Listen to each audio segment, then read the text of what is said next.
Bem-vindo ao canal Informação Cristã. O nosso desejo é que você seja abençoado, e que se possível nos abençoe também, se inscrevendo, dando um like, e compartilhando com mais pessoas, para que essas mensagens alcancem o maior número de vidas. Ajude o canal Informação Cristã a crescer, para que o nosso trabalho alcance o nosso objetivo de evangelização. Muito obrigado e que Deus te abençoe.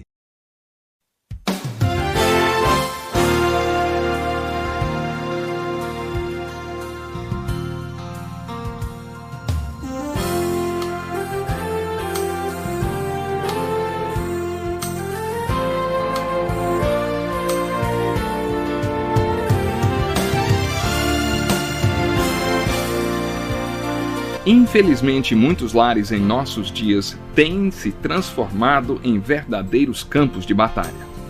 Na verdade, o lar deve ser um lugar de refúgio. E é isso que estamos apresentando no Encontro com a Palavra. Fique atento a mais um estudo que o Ministério Cooperativo Internacional leva a você. Com vocês, Pastor Edson Bruno.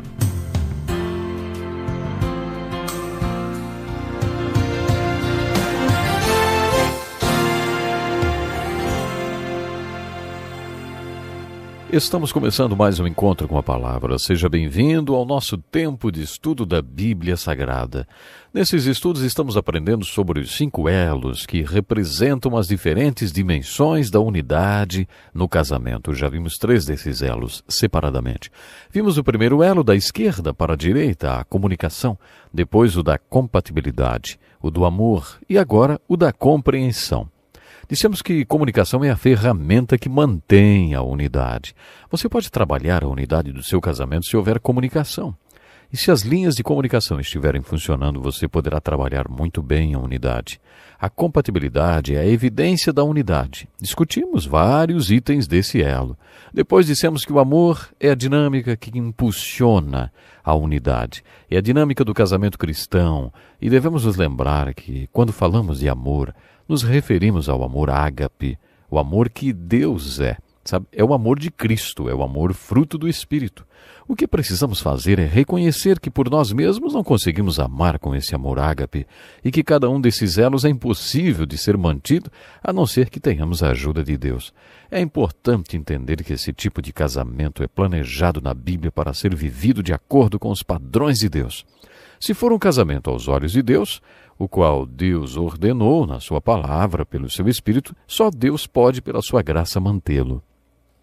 O último elo abordado foi o da compreensão. Esse elo é o crescimento da unidade. Em nosso último estudo, quase nem entramos nesse assunto. Quanto mais velho fico, mais tempo levo para dizer as coisas. Infelizmente não terminei esse assunto no último programa, mas hoje quero terminar o que comecei. Por isso vamos voltar ao conceito de compreensão, que é o crescimento da unidade. Em nosso último estudo consideramos a importância de um entender o outro. Para ver como isso é importante, basta constatar os perigos que acarretam a inexistência desse entendimento entre o casal. Um dos perigos de não entendermos nosso cônjuge é que alguém pode entendê-lo, ou então nosso cônjuge vai acabar entendendo alguém. Essa é uma das coisas que fazem o divórcio ser epidêmico em nossa cultura hoje.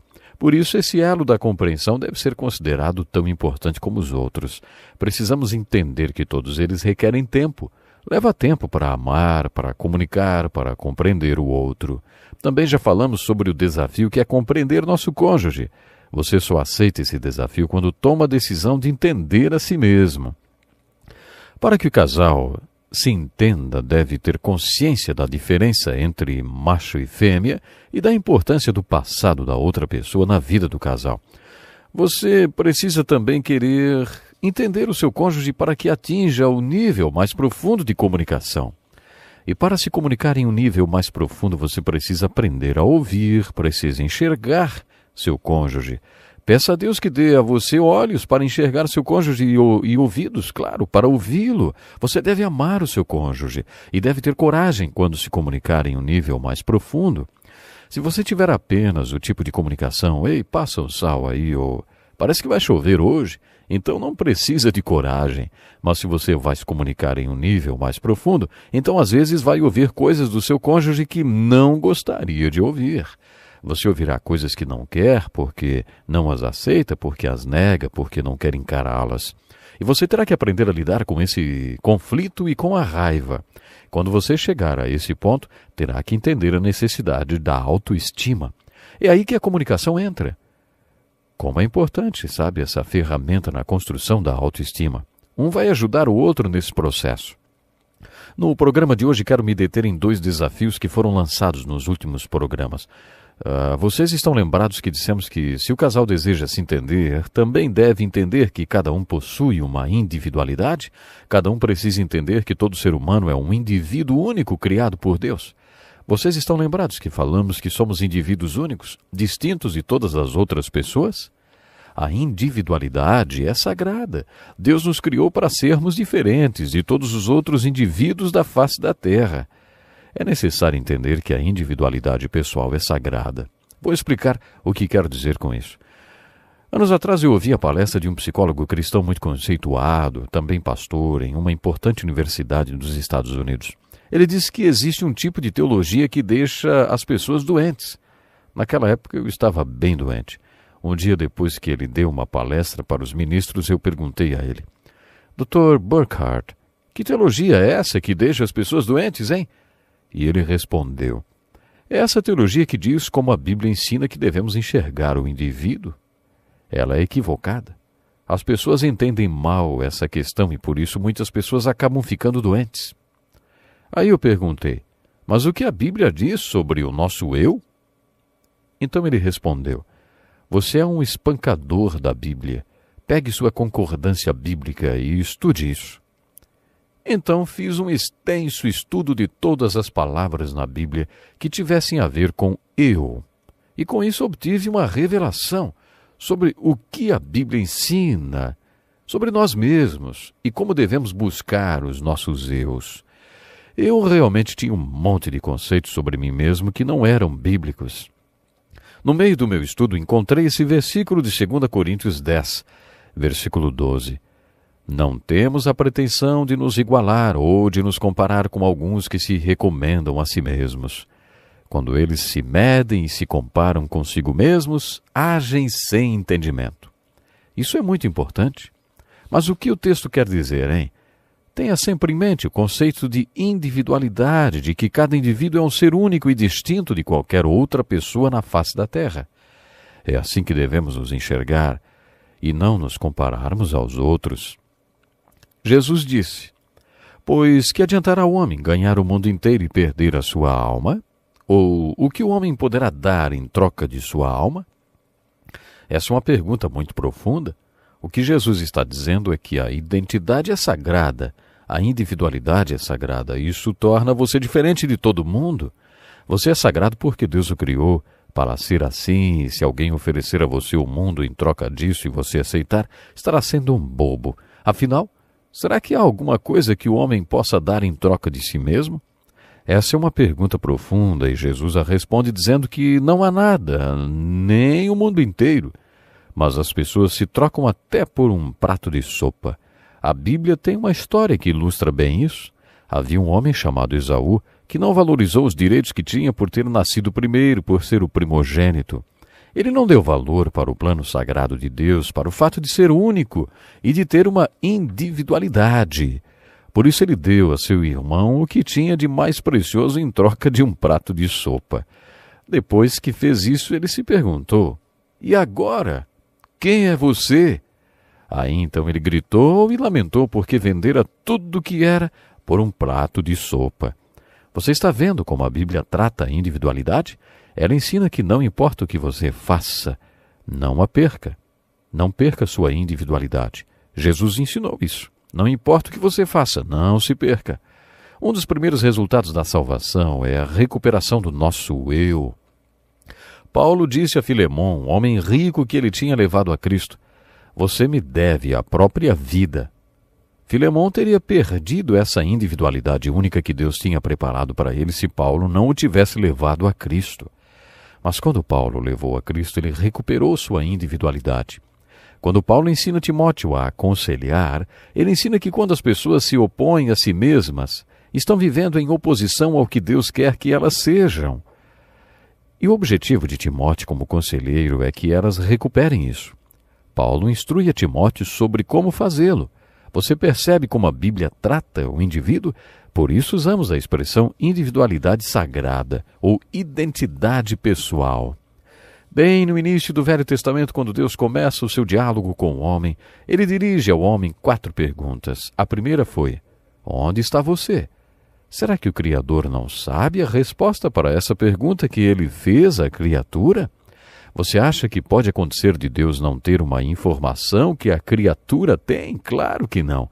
Essa informação aí é inquestionável, né? Isso é inquestionável. O propósito da primeira pergunta de Deus ao homem, onde você está?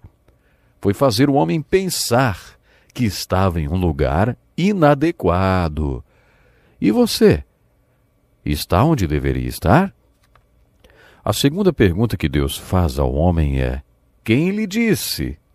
Outra pergunta interessante. O propósito da primeira pergunta é mostrar que o homem está onde não deveria. Qual é o propósito da segunda pergunta, hein? O propósito parece ser: Deus está se comunicando com o homem e o homem nem percebe. Deus quer fazer o homem perceber que ele o está criando dentro daquilo que ele quer que o homem seja. Então a pergunta: quem lhe disse? Levanta outra pergunta. Você percebeu que eu estou falando com você? Antes de continuarmos, devemos ter em mente que isso se passa no livro de Gênesis, o livro do início. Esse é o significado da palavra Gênesis. No livro de Gênesis, Deus fala sobre o início de muitas coisas. E Deus não faz isso porque acha que nos deve alguma explicação, ou porque Ele não tivesse o direito de criar o mundo, nem nos trazer para esse plano com antecedência. A razão que levou Deus a descrever o início de várias coisas é porque Ele quer que entendamos como as coisas devem ser hoje. Já vimos o que Jesus falou sobre o casamento quando lhe perguntaram a respeito, e ele disse que, se quiséssemos entender o casamento como deve ser, teríamos que voltar ao início de tudo. Isso esclarece um dos propósitos do livro de Gênesis, para mostrar como tudo era no início, servindo-nos de modelo hoje.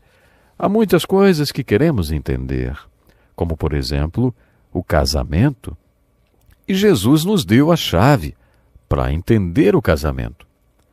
Jesus disse que, se queremos entender como as coisas devem ser, então devemos procurar saber qual foi o propósito de Deus quando as criou.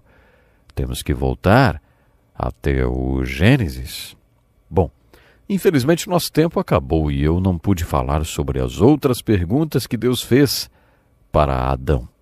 Mas nós vamos continuar esse assunto e a falar sobre individualidade no nosso próximo programa. A minha oração no final desse programa é que você possa realmente aprender a amar a Deus de verdade, a amar a você mesmo e amar a todos aqueles que estão à sua volta. Claro, começando por sua esposa, começando por seu esposo.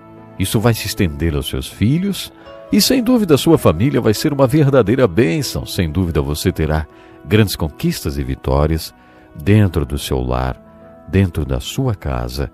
Deus lhe abençoe e até o próximo programa. Que lição importantíssima. Obrigado, Pastor Edson Bruno. Prezado ouvinte, coloque em prática o que você ouviu aqui. Sem dúvida, sua vida será grandemente abençoada. Este é um estudo escrito pelo Dr. Dick Woodward, na voz do Pastor Edson Bruno. Escreva-nos e solicite o material. Nosso endereço é Encontro com a Palavra, Caixa Postal 2011, CEP 89201-970, Joinville, Santa Catarina. Até o nosso próximo Encontro com a Palavra.